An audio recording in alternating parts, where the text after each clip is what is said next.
Hey, Dave Sheehan here, founder of Go Vegan Grow, and on this video I'm going to talk about is tofu bad and causes brain damage. That's right, supposedly in many articles and blogs and stuff out there, it can even cause brain damage. Not only that, cancer, heart disease, increased cholesterol, every ailment, every pain, every disease out there, supposedly tofu is one of the main contributors to it.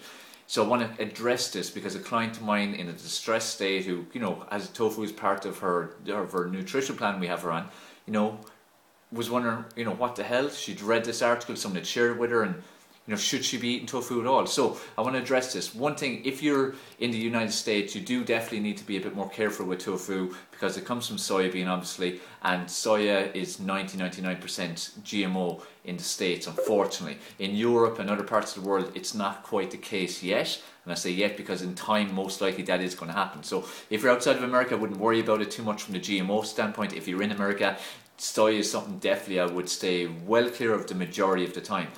In terms of the argument, in terms of processed foods and so on, tofu of course has an element of processing in it, but if you compare it to typical processed foods people are having in ready meals and things in tins and boxes and all kinds, tofu is certainly not the worst in the list. And also, it is actual food. It's like a small amount of processing to get to where it is. So there's no harm in having a certain amount of tofu in your nutrition plan. But like anything, don't have it as the main part of your nutrition. Make sure you've got a whole food, balanced, plant-based diet. So, lots of beans and lentils and chickpeas and dookie beans and all these types of things. They're all fine. Just have it as part of it, okay? So it is not the worst thing for you. It's just something to, bear in mind not to overdose in it, not to have it with everything, because too much of anything is always bad for you, okay? So that's that side of it. Other thing people saying about soy milk, it's bad for you. Again, one thing I want to say here actually is a lot of these articles, a lot of this publicity is coming out, it's all bits of propaganda basically. Soya and dairy alternatives are on the rise all the time. So obviously the dairy industry is in trouble, it's being impacted, profits being hit. They have to repel against this, they have to fight against it, and how they do it is, getting certain doctors or experts on board, paying them a nice lump sum to do so, to get out there and as experts go out there and say that soya is bad for you, it does this, it does that, you should be drinking dairy.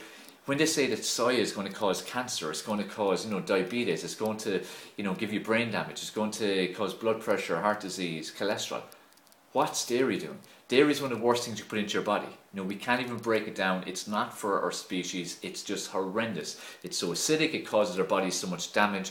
Dairy is definitely not what you want to be having, but that's what these articles are designed to do. Make you see soya as being evil and terrible, not something you want to have, and to go and have your dairy alternative instead. So, really be careful and see behind the marketing, see behind the article, the videos, whatever it is you're reading or watching, and see the truth behind it. It's a dairy industry basically fighting back, but doing it in an undercover type method, I suppose you could say. So, summarize, is tofu bad? No. Can it cause brain damage? No. All these things, again, propaganda, BS, that's all it is. You need to, again, just focus on, have it as part of your nutrition plan, but don't have it as the main part. Don't be having tofu and soya, everything. That is not going to be good for you. And as I said, if you're in the States, definitely be way more careful. Probably go for alternatives to soya. Okay, but if you're outside the States, at the moment, don't worry about it too much. Okay, I hope that was helpful. Make sure you place comments, questions, feedback. Let's get some discussion going here below the video. Also, make sure you subscribe. There's been options on the screen. You can subscribe below as well. Share the video. Make sure you get on board to help us grow our community by sharing, liking, commenting, subscribing, and just helping us to help as many people to adopt a plant-based lifestyle, become more aware of it. It's all about education. Help us with Go Vegan Grow to save ourselves, save animals, save the planet. Look forward to speaking to you on the next video.